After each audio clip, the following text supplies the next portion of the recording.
औज़ुबिल्लाहिमिनश्शैतानिर्रजीम बिस्मिल्लाहिर्रहमानिर्रहीम। Dear student, जैसे हम ने पहले भी डिस्कस किया है कॉलम लॉ को, अभी हम फिर डिस्कस करते हैं क्योंकि कॉलम लॉ और कॉलम लॉ को मटेरियल मीडियम और इसके साथ साथ हमने इसकी लिमिटेशन को भी पढ़ने हैं और कॉलम लॉ की सम प्रूफ भी करने हैं। तो आज हम ये डिस्कस करना चाहते हैं कि कॉलम लॉ क्या होता है। असल में कॉलम लॉ जो होता है इसको हम इन्वर्स स्क्वायर लॉ भी कह सकते हैं। और इसमें कॉलम ने क्या चीज़ के बारे में डिस्कशन की है। कॉलम ने दो चार्जेस के दरमियान या दो से ज़्यादा चार्जेस के दरमियान जो फोर्स ऑफ अट्रैक्शन होती हैं या फोर्स ऑफ रिपल्शन होते हैं, इसके बारे में इसने डिस्कशन की है। तो जो आज हम इंशाल्लाह डिस्कस करेंगे, तो प्लीज़ वीडियो को लाइक भी कर ले और सब्सक्राइब भी कर ले और शेयर भी कर लें।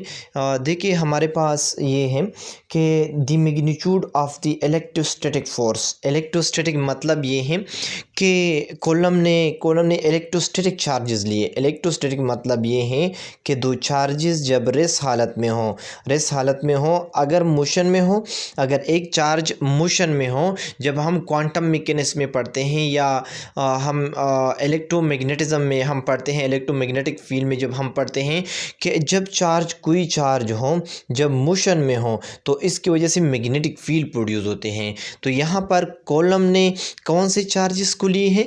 कॉलम ने इलेक्ट्रोस्टैटिक चार्जेस को लिए। इलेक्ट्रोस्टैटिक मतलब ये है कि electrostatic force between two charges, यानी इलेक्ट्रोस्टैटिक मतलब ये है कि जो चार्जेस रेस्ट हालत में हो, the magnitude of the electrostatic force is directly proportional to the product of two point charge. यानी वो क्या हो, पॉइंट चार्ज हो, यानी टोटल चार्जेस का टोटल चार्ज इसका एक पॉइंट पे कंसंट्रेट करने वाले हों, point charge, and inversely proportional to the square of the distance between. It is called Coulomb law. This is the statement of Coulomb law. यानी हम इसकी मैथमेटिकल फॉर्म को डिस्कस करते हैं कि F is directly proportional to Q1 and Q2। यानी हमारे पास दो चार्जेस हैं जो Q1 एंड Q2 हैं और हमारे पास इसके दरमियान जो डिस्टेंस है वो R है। R होने इसके बाद इसके ऊपर पॉजिटिव चार्ज है, इसके ऊपर नेगेटिव चार्ज है। हमारे पास जब इसके दरमियान कोई फोर्स हो, यानी फोर्स कौन सा फोर्स, अगर दोनों पॉजिटिव हैं, अगर दोनों positive charges, force of repulsion होगा। अगर हमारे पास दोनों चार्जेस क्या हो, नेगेटिव हो, तो फिर भी फोर्स ऑफ रिपल्शन होगा।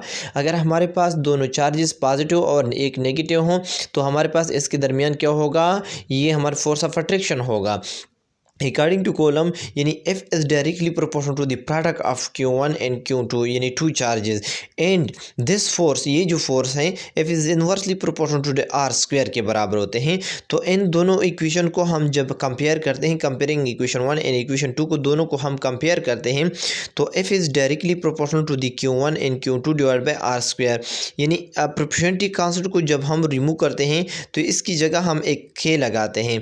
K is called column constant. के जो है ना, ये हमारे पास कॉलम कांस्टेंट है, इसको हमने कॉलम कांस्टेंट का नाम दिया है। यानी कॉलम कांस्टेंट का मतलब ये है कि इसमें इन दोनों चार्जेस के दरमियान जो सम वैल्यू एग्जिस्ट करती थी और लेकिन वो सही तरह नहीं आ रही थी, इसी वजह से उसने कॉलम कांस्टेंट को नाम दिया है। और ये जो कॉलम कांस्टेंट होते हैं कि इस called column constant in proportional, इसको प्रोपोर्शनलिटी कांस्टेंट भी कहते हैं। और के जो है ना, ये के की जो वैल्यू है वो हमारे पास ये k is equal to 1 divide by 4 pi epsilon naught है।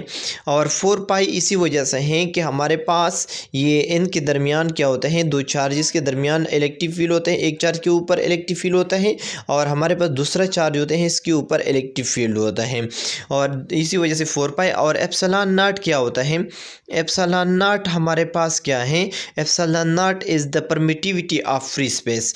परमिटिविटी क्या होती है, परमिटिविटी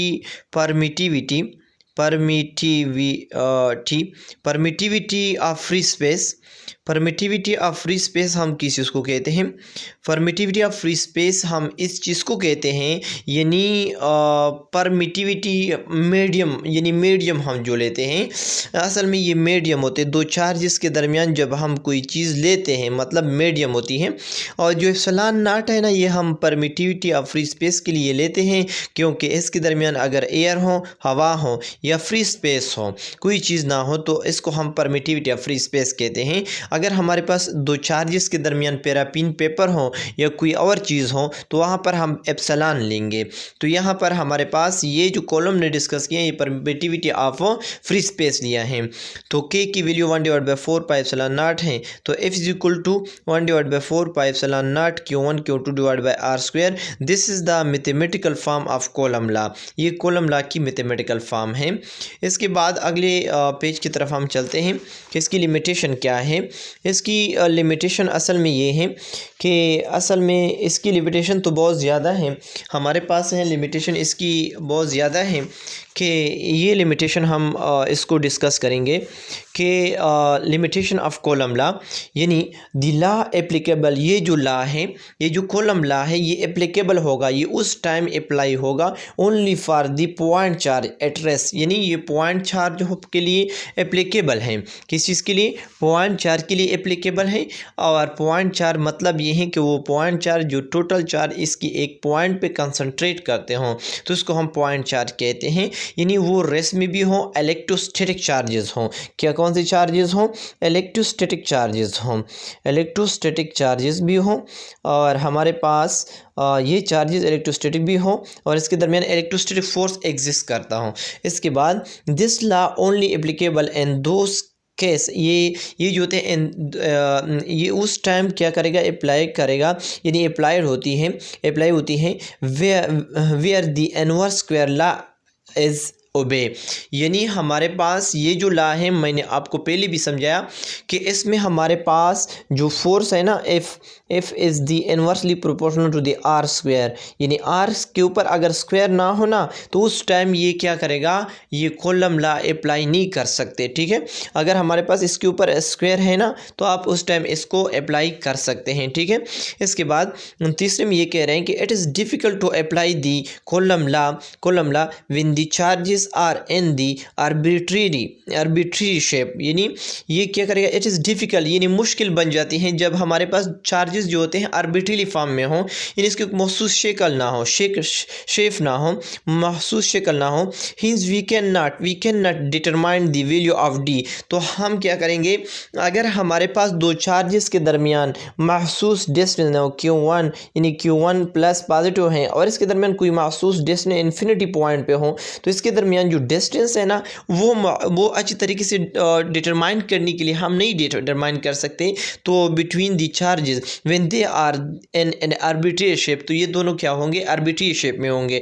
तो उस टाइम ये हमारे पास ये कह रहे हैं कि जब आर्बिट्री चार्जेस हों, मतलब ये है कि इसके दरमियान डिस्टेंस जो इनफाइनाइट, दो चार्जेस बहुत ज़्यादा दूर हों, तो इनके दरमियान डिस्टेंस बहुत मुश्किल बन जाता है कि इसकी दरमियान डिस्टेंस को मेजरमेंट करने के लिए, पैमाइश करने के लिए बहुत मुश्किल बन जाती हैं।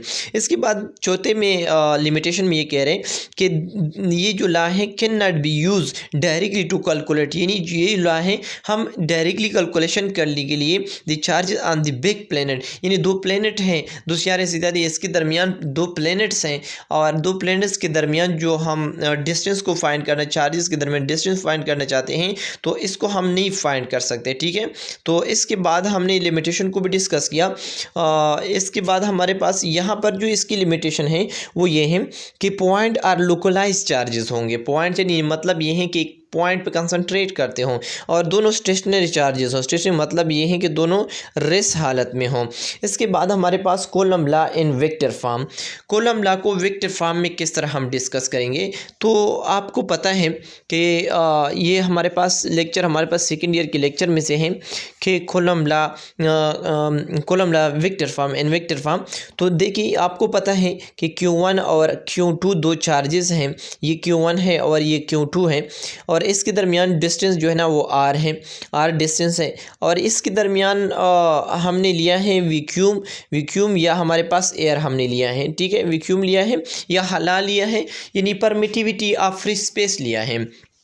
तो अब हमारे पास ये जो चार्ज है Q1 जो है ना ये Q2 इस पे फोर्स अप्लाइड कर रहा है, यानी F12, और जो Q1 है यानी Q2 पे फोर्स अप्लाइड कर रहा है, ठीक है, समझा रही बात। तो इसी चार्ज पे ये चार्ज इस पे फोर्स अप्लाइड कर रहे हैं। लेट्स ये पॉजिटिव है और ये जो चार्ज है ये नेगेटिव है। तो F21 इज इक्वल टू 1/4πε0 और Q1 Q2 divide by r square and two r, ये हमारे पास क्या है, this is called unit vector, this is called unit vector. ये यूनिट वेक्टर है, ये यूनिट वेक्टर है। यूनिट वेक्टर मतलब ये है कि इसकी डायरेक्शन को रिप्रेजेंट करने के लिए हम यूनिट वेक्टर लगाते हैं। तो हमारे पास इसके बाद दूसरा जो फोर्स यानी F21 पे, यानी 1 पे जो फोर्स अप्लाइड कर रहा है, F2 यानी 1 वाला जो फोर्स अप्लाइड कर रहे हैं F2 इसी चार्ज पे। और दूसरा जो इक्वेशन बनता है, दूसरा इक्वेशन F12 का मतलब ये है कि जो 2 फोर्स है ना वो क्यों चार्ज जो है ना Q2 चार्ज जो है ना ये Q1 पे फोर्स जो अप्लाइड कर रहे हैं वो 1/4πε0 Q1 Q2 divide by r square and two R1 and two unit vector. मैंने आपको बताया कि यूनिट वेक्टर क्या चीज़ रिप्रेजेंट कर रहा है, ये हमारे पास रिप्रेजेंट कर रहा है, ये हमारे पास it is the direction represent कर रहा है कि चार्ज किस डायरेक्शन में जा रहा है। इसके बाद हमने इसी को लेके आया, ये देखिए F21 इज इक्वल टू 1/4πε0। आपको पता है कि एक वेक्टर जो होता है r vector R21 is equal to R21 इसका magnitude divide by unit vector, यानी यूनिट वेक्टर बराबर है किस चीज़ के, यूनिट वेक्टर बराबर है आर वेक्टर 21 और आर यानी r unit vector 21 is equal to r vector 21 divide by magnitude of R21, ठीक है, R21 का मैग्नीट्यूड, ठीक है, मैग्नीट्यूड या मॉडुलस हम लेते हैं।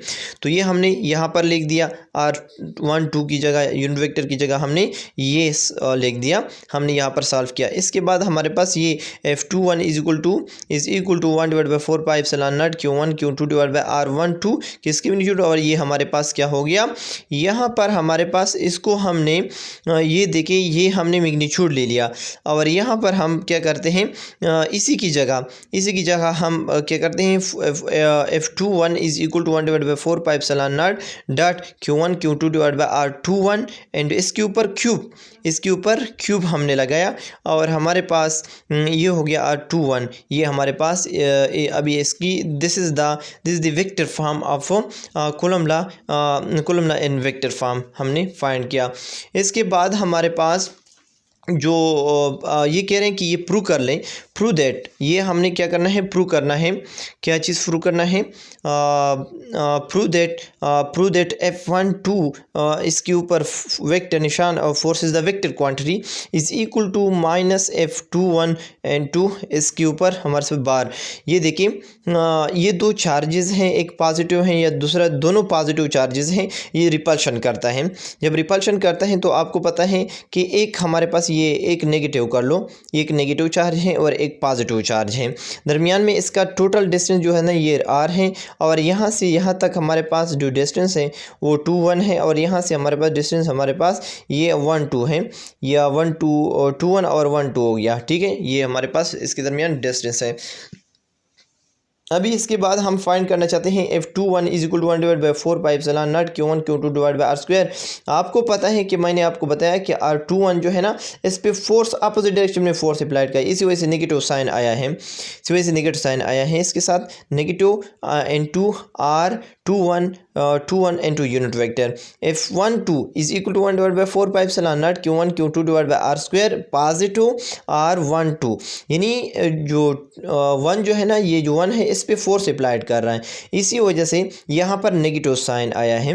तो नेगेटिव साइन जब आया है तो आपको पता है जब हम इन दोनों के दरमियान रेशियो लेते हैं, रेशियो लेने से क्या होता है, ये हमारे पास क्या करेगा, ये हमारे पास कैंसिल हो जाएगा, ये इसके साथ कैंसिल हो, ये इसके साथ कैंसिल होगा, जब कैंसिल होगा इन दोनों को कंपेयर लेते हैं। कंपेयर क्यों लेते हैं? कंपेयर इस वजह से लेते हैं कि अगर दोनों को सेम कर दे, सम कर दे, मतलब ये है कि सेम कर दे, अगर ये भी 1 और 2 कर दे तो नेगेटिव साइन लगाएंगे, क्योंकि अपोजिट हो जाता है। तो अपोजिट हो जाते हैं, तो यहाँ पर इसके साथ नेगेटिव साइन क्यों लगाते हैं? क्योंकि हमारे पास यहाँ पर 2 1 आया है, यहाँ पर 1 2 है, 1 2 है। अगर आपने क्या करना है, आर और 1 2 लगाना है तो आपने माइनस नहीं लगाना है, बल्कि अगर आप लगाएंगे इसको तो हमारे पास होगा R21 और नेगेटिव R21। ये इसके उस टाइम बराबर होगा जब हमारे पास इसके साथ हम नेगेटिव साइन लगा दें। जब नेगेटिव साइन हो तो हमारे पास यहाँ पर इनकी रेडियस जो मैग्नीट्यूड है ना, यानी यूनिट वेक्टर के दरमियान जो हमारे पास इसकी यानी R12 का unit vector is equal to minus R21 की यूनिट वेक्टर इसके बराबर हैं। तो आपको ज़ाहिरी बात है कि ये फोर्सेस भी इसके बराबर होगा। तो F12 का unit vector is equal to minus F21 का unit vector. Hence Coulomb law is the, Coulomb law क्या करता है, ये applicable also called Newton third law. ये also called Newton third law, यानी हर अमल की एक रद्द-ए-अमल होती है। अमल और रद्द-ए-अमल हमेशा मिकदार में बराबर होते हैं बट अपोजिट डायरेक्शन में होते हैं। This is called Newton third law. तो फिर नेचर क्या होता है? Nature of the Coulomb law, यानी हमारे पास like charges are repel, unlike charges are attract with each other. मतलब ये है कि नेचर इसका ये है कि जो सेम चार्जेस, वो लाइक चार्जेस होते हैं, वो रिपेल कर रहा है। यानी मतलब ये है कि पॉजिटिव चार्ज क्या होते हैं, ये रिपल्शन करते हैं। अगर हमारे पास नेगेटिव हो और पॉजिटिव हो तो हमारे पास ये क्या करेगा, अट्रैक्ट करेगा। ठीक है, तो ये दिस इज कॉल्ड, ये हमारे पास ये हमने ये प्रूव किया कि F12 is equal to minus F21। This is called, हमने ये प्रूव किया। इसके बाद हमारे पास हम साबित करना चाहते हैं कि coulomb law in a material medium. Coulomb law in a material medium किस तरह आप शो करेंगे? Consider two charges. ये हम coulomb law in material medium पढ़ते हैं। अभी तक हमने जितनी भी टॉपिक पढ़े हैं कूलम लॉ से रिलेटेड, हमने परमिटिविटी ऑफ फ्री स्पेस लिया था। अभी हम क्या करेंगे, दो चार्जेस के दरमियान लेट अस कंसीडर हमारे पास Q1 एक चार्ज है और Q2 दूसरा चार्ज है। इसके दरमियान हम एक मटेरियल मीडियम रखते हैं। मतलब ये है कि पैराफीन पेपर रख दिया या हमारे पास माइका आपने रख दिया। ठीक है, पैराफीन पेपर रख दिया या माइका रख दिया या एनी टाइप ऑफ चीज़ आपने रखी जो आप दो चार्जेस एग्जिस्ट के। मतलब ये है कि हम क्यों लेते हैं पैराफीन पेपर? पैराफीन पेपर जब हम कैपेसिटर में यूज़ करते हैं ना, आपको पता है दो चार्जेस होते हैं, सिर्फ प्लेट होते हैं, ये पॉजिटिव प्लेट और ये नेगेटिव प्लेट होता है। और इसके दरमियान क्या होते हैं, पैराफीन पेपर जो है ना, इसको वाउंड करते हैं। जब इसको वाउंड करते हैं तो वाउंड करने से ये क्या करेगा, ये हमारे पास ये इंसुलेटर फॉर्म में होता है, ये डाइलेक्टेड फॉर्म में होता है।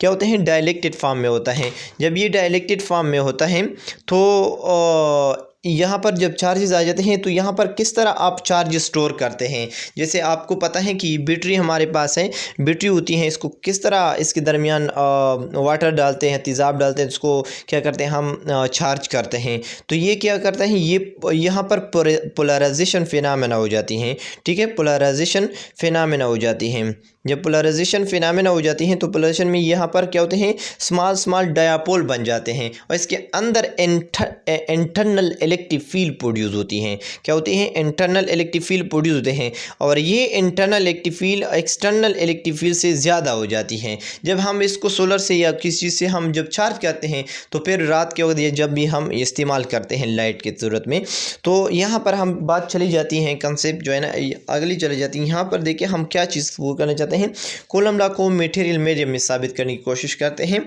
तो देखिए कि F is equal to F हमारे पास मटेरियल मीडियम में, यानी हमारे पास F is equal to F is the material medium is equal to 1 divided by 4 pi epsilon. यहाँ पर हम एप्सिलॉन लेंगे, एप्सिलॉन नॉट नहीं लेंगे। ठीक है, समझा रही बात? तो यहाँ पर हम एप्सिलॉन लेंगे तो एप्सिलॉन Q1 और Q2 divide by R square, वही चार्जेस इन दोनों के दरमियान। यानी हमारे पास रिलेटिव परमिटिविटी क्या होती है? What is relative permittivity? Relative permittivity हमारे पास यानी epsilon divide by the ratio of the ratio of, यानी ये रेशो है किस चीज़ के दरमियान, ये रेशो है, ratio between epsilon and epsilon naught, यानी permittivity of medium and permittivity of free space, इन दोनों के दरमियान जो रेशो है इसको हम रिलेटिव परमिटिविटी कहते हैं। तो हमारे पास क्या होता है रिलेटिव, यानी हमने क्या करना है, एप्सिलॉन शो करना है, क्योंकि हमने मटेरियल मीडियम रखा है तो बोथ साइड को हम एप्सिलॉन नॉट मल्टीप्लाइड करेंगे, तो यहाँ पर एप्सिलॉन नॉट हो जाएगा। एप्सिलॉन की जगह हमने, हमारे पास यहाँ पर एप्सिलॉन है तो इसकी जगह हम क्या करेंगे, इसको लगाएंगे। तो हमारे पास putting the value of epsilon equation 1, ये इक्वेशन 1 जो है ना, F equal to 1/4 pi epsilon Q1 Q2 divide by R square, इसकी जगह लगाएंगे। Putting the value of epsilon in equation 1, तो जब हम इसको लगाएंगे तो हमारे पास आएगा F medium 1/4 pi epsilon R epsilon naught Q1 Q2 divide by R square. जब हम क्या करते हैं, यहाँ से एप्सिलॉन R को कॉमन कर देते हैं, तो आपको पता है कि 1/4 pi epsilon naught Q1 Q2 divide by R square क्या चीज़ है, दिस इज़ कॉल्ड, ये कौन सा चीज़ है, ये क्या चीज़ है, ये तो हमारे पास परमिटिविटी ऑफ मीडियम हमने ले लिया। तो ये हमारे पास F is the free space के लिए हमने ले लिया, ये हमारे पास फ्री स्पेस के बराबर है 1/4 pi epsilon naught Q1 Q2 divide by R square. तो ये इसके बराबर हैं, जब ये इसके बराबर हैं तो आपको पता है कि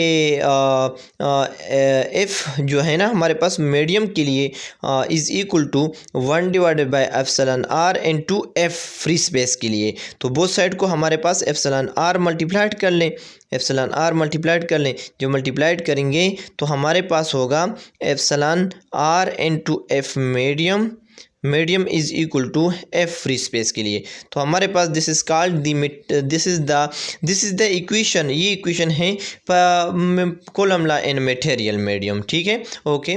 इसके बाद हमारे पास अगला जो टॉपिक है वो यहाँ पर आ गया कि परमिटिविटी, यानी F is equal to 1/4 epsilon R into 1/4 pi epsilon naught Q1 Q2 divide by R square. तो ये हमारे पास क्या है, दिस इज़ कॉल्ड, ये जो है ना, ये हमारे पास ये क्या है, ये परमिटिविटी ऑफ फ्री स्पेस है, ये फ्री स्पेस है, ठीक है, परमिटिव फ्री स्पेस। और इसकी जगह हमने वैक्यूम लगाया, F वैक्यूम, जो हम पहले कॉलम फोर्स के लिए मालूम करते थे। तो 1/एप्सिलॉन R यानी F material medium is equal to 1/एप्सिलॉन R F वैक्यूम। तो बोथ साइड को ये एप्सिलॉन मल्टीप्लाइड करेंगे, एप्सिलॉन R दिस साइड यहाँ पर आ जाएगा, तो epsilon R is equal to F medium is equal to F vacuum, hence prove. अगले इंशाल्लाह, ओके, थैंक्स।